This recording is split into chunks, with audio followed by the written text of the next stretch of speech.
retention is another issue. And I don't know if any of you on this panel want to start off this discussion about retention. In our case, Stephanie, we follow them for a year, but more importantly, it's to make sure that they know what they're getting into with the job. Our job training is about 75% hands-on, so they know what it's like to go out and work on a construction site.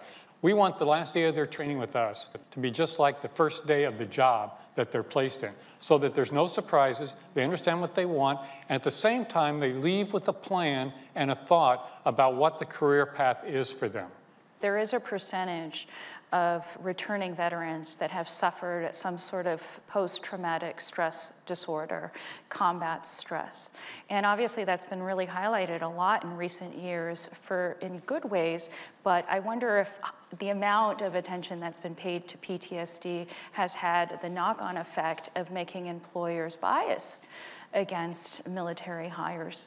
Yeah, there is a stigma that comes with it, and we've done some work here at the Bush Center around that, and did a survey of about, I think it was 1,500 U.S. veterans and U.S. citizens and civilians, and then also in the UK and Canada as well on the stigmas and stereotypes around it. And by and large, the American population as well as Canadian UK population think that PTSD is a larger portion of that population. So if you kind of extrapolate that down to HR managers, you're going to assume that they think every veteran who comes in front of them is going to have some sort of issue, which is not the case.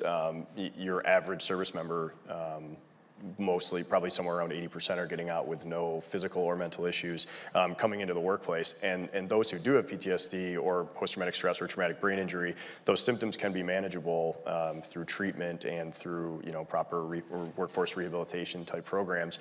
Jeff Hall, you speak with a lot of potential employers at job fairs, and from these conversations, you've developed the DAV Employer Guide to Hiring and Retaining Disabled Veterans. What have you learned, and what do you recommend to the business community? Early on, we were focused more on the veteran walking through the door and really making every effort for them on that end of it. And it kind of eventually led us to those conversations more with the employers before the career fair and then post-career fair. And one thing kind of led to the other, to where we felt it best, being DAV and who we are, that we put together, working with some companies and doing our research and everything, to have a guide that would be available free of charge for companies that just simply visit our website at jobs.dav.org.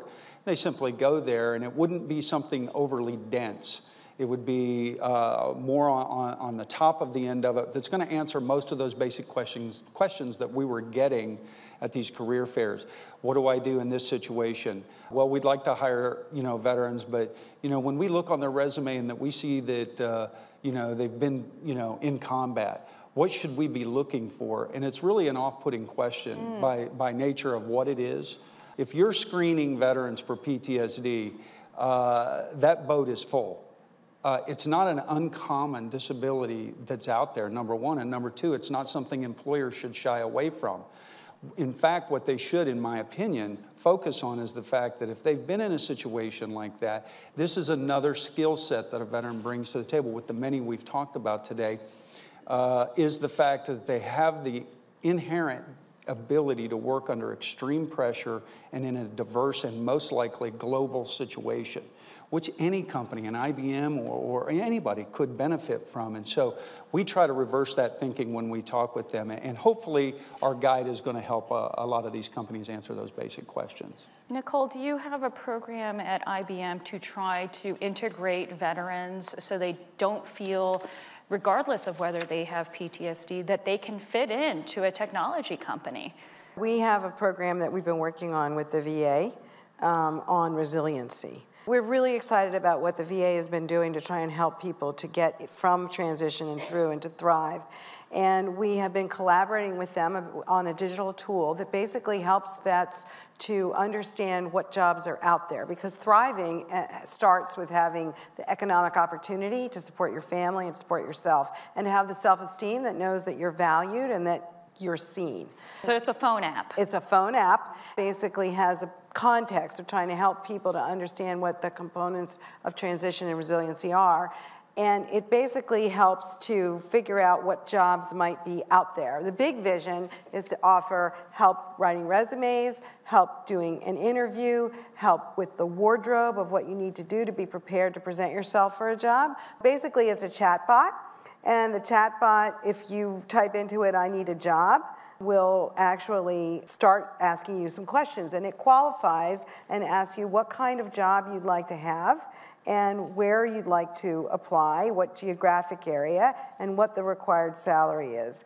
And this particular app right now is connected to USA Jobs, so it's a national job bank, but our vision is to include lots of different job opportunities from Indeed and Monster and all the big companies. I wanted to thank you all for offering solutions and surfacing some of the challenges, because I think that's where the conversation needs to go next. So thank you very much.